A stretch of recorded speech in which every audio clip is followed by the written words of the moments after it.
I was shocked by the detail, but I knew from the very beginning, without ever seeing any of the memorandums or any of the policies, I knew that the orders were coming from somewhere higher than anybody that was serving at Abu Ghraib or anywhere in Iraq.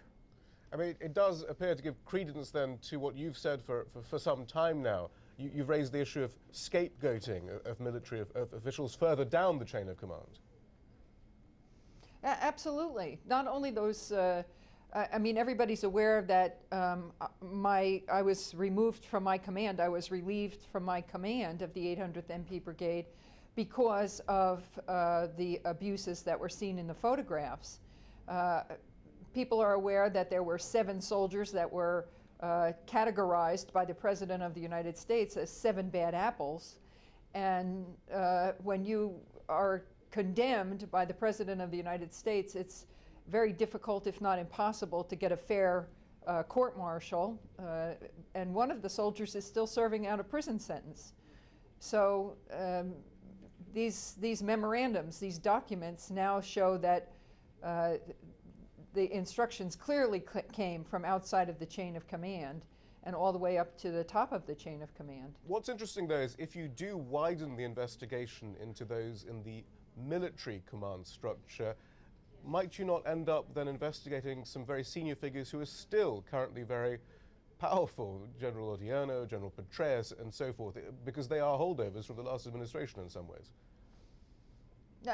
Absolutely. But if you're going to investigate the civilian chain of command up to the Vice President or possibly the President of the United States, the secretaries, and people that were legal people or other people that were advising those people, those are the most senior civilian positions in the United States government. If you're going to open investigations or inquiries and include them, then certainly the senior members of the military should not be exempt.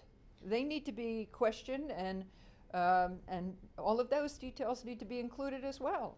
Why should anybody be exempt?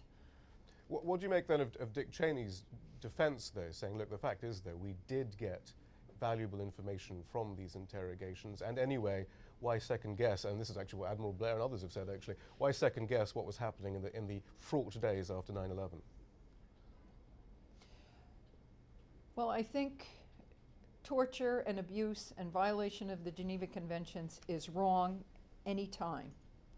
So if you get any kind of results from an illegal act, all of those results are somehow tainted or tarnished or illegal results. And that has been in some of the detainees' defense cases, that's been the direction.